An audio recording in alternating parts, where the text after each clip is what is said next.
Ouh là là là là. Oh.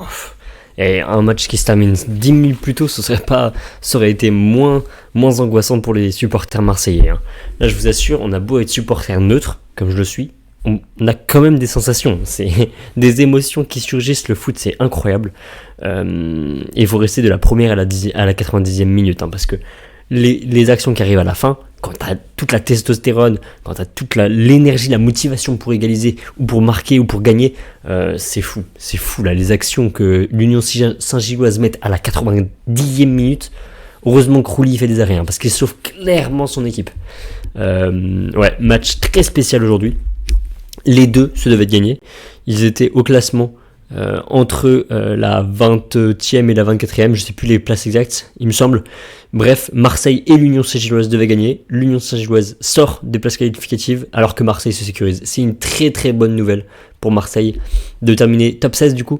Si je ne me trompe pas, top 16, ouais, ça. 16e. Alors attention, il y a les matchs de demain qui sont pas encore joués encore, c'est provisoire. Mais ouais, quelle bonne nouvelle pour Marseille. Après ce match-là face à Newcastle la dernière fois, c'était une victoire, hein, je vous rappelle. Pour Marseille, ils avaient gagné contre Newcastle chez eux à la maison, mais ils devaient gagner parce que il y avait eu l'Ajax, c'est tout, il y avait eu que des défaites sinon. Si je dis pas de bêtises, mais je crois que c'est ça. Et en fait, ils commencent dès le début avec un peu le même sort que contre Newcastle, c'est-à-dire se prendre un but dès les 15 premières minutes. Contre Newcastle, c'était dans les 15 premières minutes. Pareil, 5ème minute, se prendre un but. Et là, c'est catastrophique. Le scénario vraiment pas idéal pour commencer pour Marseille. Mais bon, on commence à s'y faire. Pareil, là, contre Toulouse ce week-end, c'était la même chose. Ils se sont pris un but dès la 10ème minute, un truc comme ça, 6ème, un truc comme ça. Bref, on commence à s'y faire là. Le début du match, les Marseillais ne sont pas assez concentrés. On l'a vu dès le début du match. Alors, on va débriefer l'ensemble de ce match. Avant ça, n'hésitez pas à liker, à vous abonner, vraiment, moi ça me ferait super plaisir. Ça me motive encore plus quand je vois le nombre de personnes qui suivent la chaîne, donc n'hésitez pas à le faire. Mettez un commentaire aussi, dites-moi ce que vous pensez de cette équipe de Marseille, ça aide l'algorithme, ça m'aide moi. Donc vas-y, c'est parti, on débriefe le match. Donc ouais, comme je disais, ils viennent de perdre contre Toulouse 1-0 ce week-end. Toulouse, c'était un match où, dites-moi ce que vous en pensez, hein, mais pour moi c'était le match où Marseille n'avait rien montré, quoi.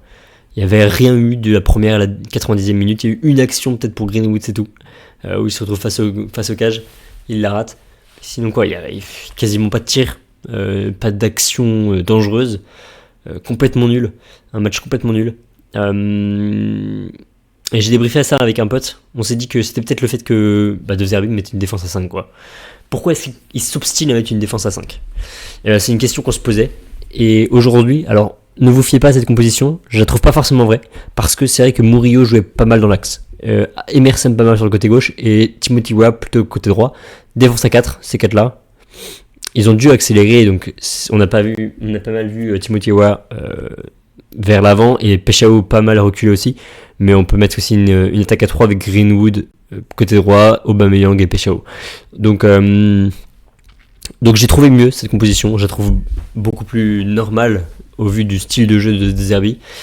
Une défense à 4 qui stabilise un peu plus, avec 3 milieux de terrain qui met vraiment du surnombre, parce que c'est l'endroit que Marseille a le plus besoin, le milieu de terrain. C'est clairement l'endroit essentiel du jeu de Zerbi. Il faut le mettre, il ne faut pas mettre deux personnes, non, il faut en mettre 3. Et là, Vermeuren, Højbjerg, O'Reilly, c'était plutôt pas mal. C'est ce qu'il fallait mettre. Peut-être peut-être que le choix étonnant dès le début, c'était mettre Murillo dans l'axe. C'est peut-être le truc que je me suis dit, oh là, pourquoi faire, quoi. Donc voilà, niveau composition. Et premier but, avec très peu d'intensité du côté de Marseille. Ils regardent les joueurs sans pressing, les joueurs adverses, ils les regardent jouer, ils les regardent faire des passes. Eux, pas de pressing. Un but magnifique. Et honnêtement, c'était Peshao et Emerson sur le marquage. Ils auraient dû y aller, quoi. Ils auraient dû mettre du physique, ils auraient dû mettre de l'intensité sur lui, quoi. Monter sur lui, quoi. Enfin bref, catastrophique l'entrée de match. 5ème minute, se prendre un but comme ça. Heureusement, Peshao 15 minutes plus tard, c'est lui qui a marqué. Magnifique, c'est lui qui fait tout dans l'action. Alors, il fait tout le plus dur dans l'action, mais il se sert de point d'appui finalement. Il part du côté gauche, il trouve un premier appui. Ça doit être Greenwood. Vermeuren aussi. Non, Vermeuren qui passe à Greenwood, talonnade pour Aubameyang qui tire. Et lui, Peshao, il aura suivi l'action du début à la fin. Il voit que Aubameyang rate son tir, mais le gardien fait une énorme boulette. Il stoppe la balle, alors que le ballon est tiré sur lui. Il stoppe, il la remet dans l'axe. Il la lâche sans faire exprès. Et Peshao qui suit très bien et qui marque. Là, on voyait que Peshao, il avait de la détermination. Et il n'allait pas laisser son équipe comme ça tomber. Il a voulu montrer qu'il a sa place dans cette équipe. Il est en forme. Qu'il a envie d'être en forme et qu'il l'est. Et il a marqué, quoi. Donc c'est vraiment cool pour Peshao, pour Marseille tout simplement, qui égalise à ce moment-là et qui joue mieux. Qui joue mieux, c'est vrai. En gros, l'Union Saint-Gilloise attendait les contres. Et en vrai, Marseille se satisfaisait de ça, puisque à la 41e, but de Greenwood, il fait tout. Clairement, c'est l'attaquant le plus dangereux du côté de Marseille. Je pense qu'on enlève Greenwood, Marseille, c'est tellement différent. Greenwood, c'est...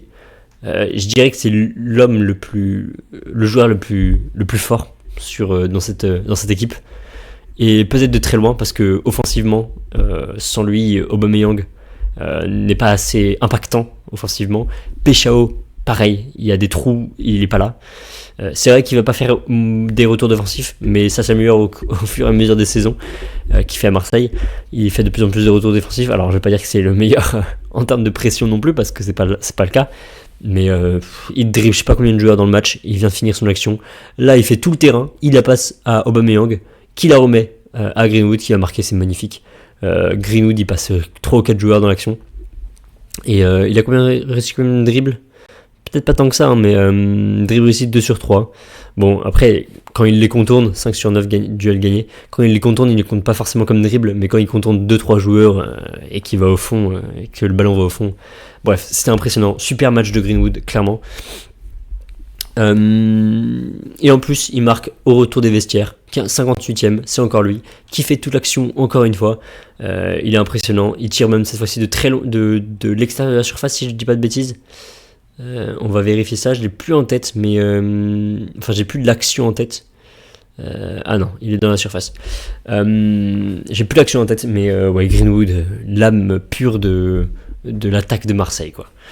Aubameyang commence à se faire vieux, il fait pas les retours défensifs, pas les pressings, etc.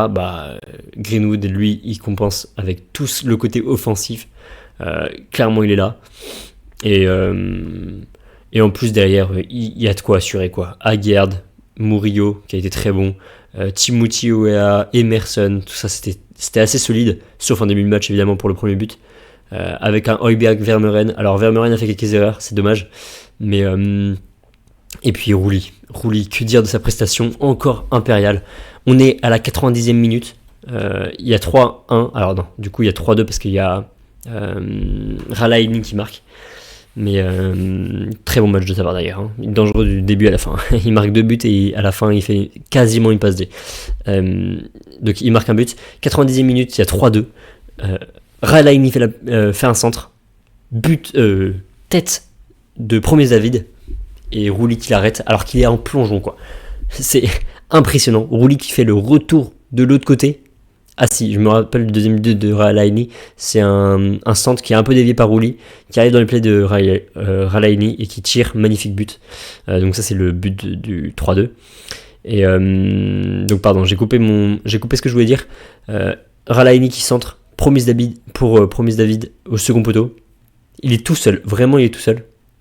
Il fait une tête et Rouli, magnifique, qui vient stopper de la main. Alors qu'il est en train de plonger, il vient stopper alors que le ballon passe de l'autre côté. Lui il saute dans cette direction. Le ballon, on dit souvent que le ballon doit être mis dans le sens où il arrive, et c'est le cas. Il contre.